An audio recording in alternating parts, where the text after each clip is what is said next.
जी। लेकिन शेयर बाज़ार में क्या करना है अभी और वहाँ पे क्या होना है? क्योंकि जैसे देखिए हमारे दर्शक भी पूछ रहे हैं, आज देखते हैं हमारे दर्शक ही इस कार्यक्रम को ड्राइव कर लें तो बहुत बढ़िया हो। मोहित यादव पूछ रहे हैं आपसे कि क्या मार्केट में वॉलेटिलिटी ही रहेगी या स्थिरता आएगी? अब इस हफ्ते को नहीं छोड़ बहुत देते हैं, लेकिन इससे पहले तो मतलब अच्छी खासी हमें उतार-चढ़ाव वाली स्थिति दिखी और उसके बाद लोग डर रहे थे।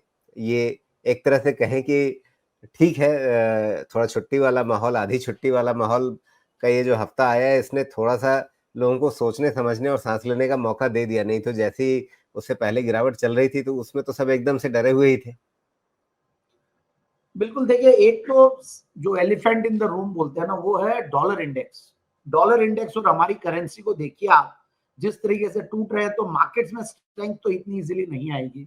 बट दूसरी बात यह भी कि काफी कॉम्प्लेक्स हो चुका मार्केट, और जिस तरीके के रेगुलेशंस अभी इन दिनों में आए हमारे रेगुलेटर्स की तरफ से, गवर्नमेंट की तरफ से, तो वैसे तो देखिए लॉन्ग रन में तो ये बहुत बेनिफिशियल होंगे, बट शॉर्ट टर्म में कई बार इन चीजों का नेगेटिव इम्पैक्ट या एक इम्पैक्ट पड़ता है, जिसकी वजह से मार्केट्स में देखिए, एक तो जो इंडियंस जो एक लड़ाई करने के लिए उनके पास जो वेयरविथॉल था, ये बोल लीजिए आपकी, उनके पास अपना हथियार था कि वो थोड़ी बहुत लिवरेजिंग लेके या एफएनओ की तरफ से या कैश मार्केट को प्लेज करके आपने एफएनओ में भी पोजीशंस बनाई, निफ्टी की भी बनाई।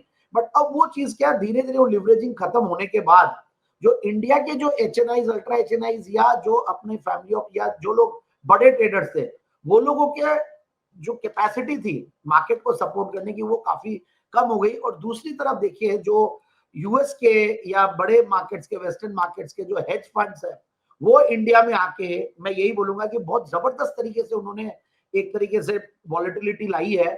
और अगर 8-10 फंड्स एक साथ आ जाए और जो बिलियन डॉलर, $2 बिलियन अगर लाते हैं, और वो जो निफ्टी में और इनमें हम देख रहे हैं कि विक्स तो नहीं बढ़ रहा है क्योंकि ईओडी बेसिस पे बहुत वॉलेटिलिटी नहीं दिखती है, बट इंट्राडे में 300 पॉइंट, 400 पॉइंट आजकल हफ्ते में 1-2 दिन तो एक मजाक जैसा हो गया है। एंड लोगों ने जो ऑप्शंस में काम कर रहे थे, वो दोनों आप साइड में, मतलब तेजी के साइड में, मंदी के साइड में स्टॉप लॉसेस हिट होते हैं और दोनों के पैसे लग रहे हैं। So it has not been easy.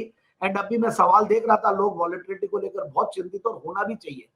और कैश मार्केट में भी वॉलेटिलिटी बहुत जबरदस्त है, मतलब फ्यूचर्स एंड ऑप्शंस, क्योंकि मार्केट्स एक्चुअली में बहुत मतलब प्लेन हो गया। मैं ये बोलूंगा कि बहुत सारे जो मेजर्स आए हैं, उनके से बड़ा एक सिंपल और वनीला टाइप का हो गया, बहुत इजीली लोगों को, या जो जिन लोगों को ट्रैप में लेना होता है, वो ट्रैप में ले पा रहे हैं। मतलब मैं ट्रैप राइट वर्ड नहीं होगा, बट ऐसा लगता है कि ये जो वॉलेटिलिटी है, ये और भी कंटिन्यू करेगी। और जिस तरीके से अभी जनवरी में बड़े इवेंट है, मतलब 2 इवेंट मान लीजिए, बजट को भी आप जनवरी का इवेंट मान लीजिए, क्योंकि फरवरी 1 तारीख को है, तो ये 2 इवेंट बहुत बड़ी तलवार है। उसकी भी एक वॉलेटिलिटी है, मार्केट्स क्लैरिटी नहीं है मार्केट्स में, और पहला ही महीना है जहां पे हमें डोनाल्ड ट्रंप का और जी। मतलब वो आने वाला है। तो आई फील कि मस्ट डोनाल्ड ट्रंप, ये दोनों बहुत बड़े एक पावर हो गए हैं, इतना लाइटली नहीं लेना चाहिए। And this second regime will not be a very simple thing to digest, और वनीला नहीं है कि हमने मान लिया और ठीक है हर चीज की तरह ये भी पास हो जाएगा। दे विल कम अप जी। विद